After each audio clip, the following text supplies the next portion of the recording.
Hello everyone, in this video we'll be solving problem 3200 maximum height of a triangle. The problem statement is we are given two integers red and blue representing the count of red and blue colored balls. We need to build a triangle and calculate or return its maximum height.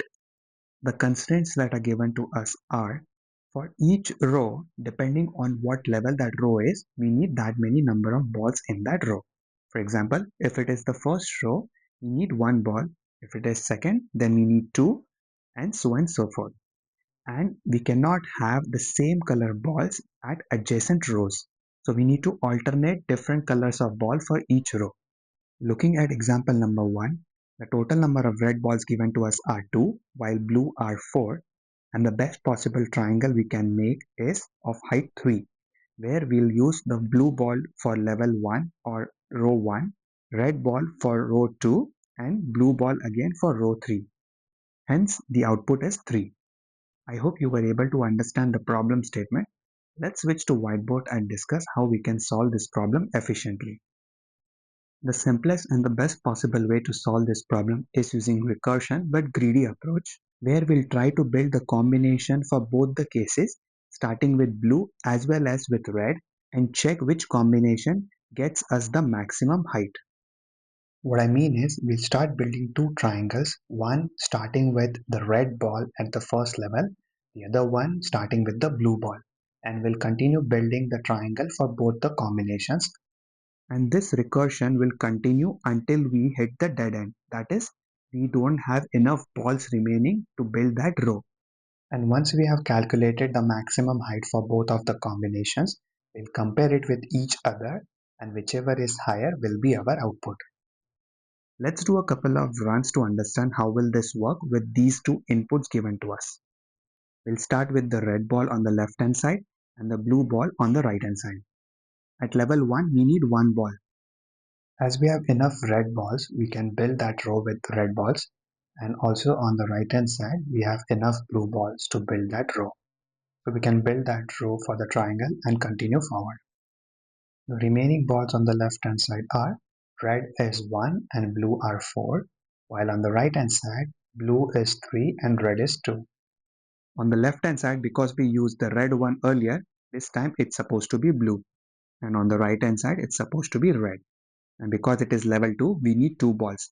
Based on the previous calculation, we are left with 4 blue balls on the left hand side, so we can easily build this level.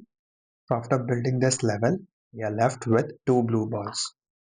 And on the right hand side, we need 2 red balls.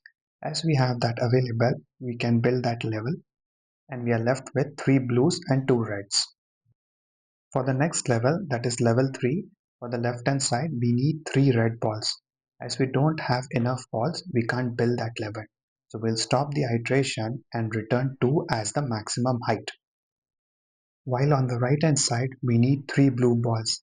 As we have that available, we can build this level and continue forward. As we don't have enough red or blue balls on the right hand side, we can't continue the iteration forward, and will return the height as 3 for that combination. Comparing the height of both of the approaches, the output is 3. With this solution, our time complexity is O of h, where h is the maximum height that we can build using the balls given to us, while the space complexity is O of 1. As we are not building or maintaining any collection, we are simply using these variables to maintain the total number of balls that are available to build the next level. I hope you were able to understand this explanation. Let me show you how we can implement this using C#. Here is my C# solution. I am using two helper methods, build red and build blue. These methods accept the total number of remaining balls of red color and blue color and the current level.